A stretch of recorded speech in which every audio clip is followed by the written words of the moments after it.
दोस्तों, ये कांग्रेस की डूबती हुई नैया को आखिरकार पार कौन लगाएगा? जैसा कि आप लोगों ने देखा कि राज्यसभा में कांग्रेस के 6 एमएलए थे, जो कि महागठबंधन की जीत की दावेदारी कर रहे थे। इसमें से सिर्फ राज्यसभा की वोटिंग करने 3 ही पहुंचते हैं। क्या महागठबंधन से इस बार कांग्रेस की टूट हो जाएगी? क्या महागठबंधन से इस बार कांग्रेस का गठबंधन खत्म हो जाएगा? दोस्तों, हम बात कर रहे हैं राज्यसभा के चुनाव के बारे में। और राज्यसभा में इस बार एनडीए के तरफ पांचों के पांचों सीट चली गई है। जैसा कि आप लोगों ने देखा कि 5 सीट पे एनडीए भारी बहुमत से जीतती है और आखिरकार महागठबंधन का बहुत बुरा हाल होता है। लेकिन महागठबंधन के समीकरण के आंकड़े से अगर समझा जाए तो महागठबंधन एक सीट तो जरूर जीत रही थी।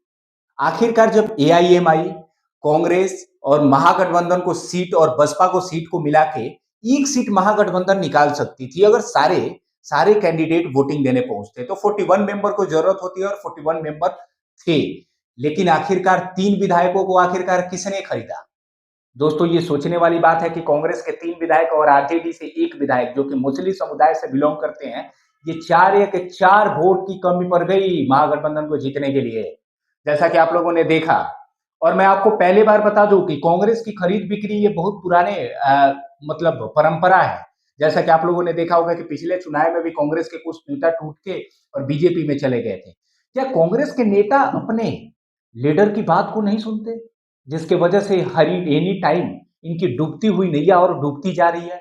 जैसा कि आप लोगों ने देखा होगा, कांग्रेस एनी टाइम जीत की दावा करती है कि कभी मैं असम में जीत जाऊंगा, कभी मैं बंगाल में चुनाव जीत जाऊंगा, तो कभी बिहार के चुनाव में मैं जीत रहा हूं। लेकिन जीत कहीं नहीं रही है। इनकी पूरी फ्लॉप प्लानिंग चल रही है। इनको पीआर एजेंसी की जरूरत है जीतने के लिए, क्योंकि इनके पास कोई प्लान ही नहीं है। और ये प्लान नहीं है, जिसके वजह से इनसे कार्यकर्ता दुखी होते जा रहे हैं। और जब कार्यकर्ता दुखी होंगे ना दोस्तों, तो फिर इनको चुनाव में, किसी भी चुनाव में जीतना नामुमकिन हो जाएगा। और जब चुनाव जीतना नामुमकिन हो जाएगा ना, तो लोकसभा इनके हाथ से जाती हुई नजर आएगी दोस्तों। और देश की सबसे बड़ी पार्टी टूटने के कगार पे आ जाएगी। दोस्तों, जैसा कि आप लोगों ने देखा कि महागठबंधन में जीतने के लिए 41 एमएलए की जरूरत होगी, जो कि एक राज्यसभा मेंबर को वहां से बना सकते थे। राज्यसभा मेंबर का एक बना सकते थे, लेकिन हुआ क्या? 41 विधायक राज्यसभा मेंबर के लिए तेजस्वी ने पूरे रात जग के मेहनत किया और 41 में से 4 गायब निकले। एक आरजेडी के और 3 कांग्रेस के। क्या इनको बीजेपी की तरफ से बड़ी ऑफर थी?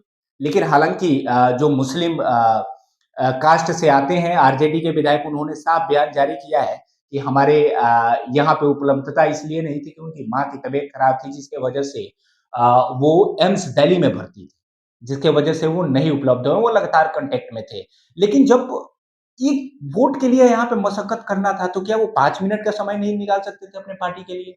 पार्टी ने इतने विश्वास करके उनको वोट दिया था और वो विश्वास पे वो खरे नहीं उतरते हैं। आगे देखने वाली बात है कि पार्टी आखिरकार क्या सोचती है उनके बारे में।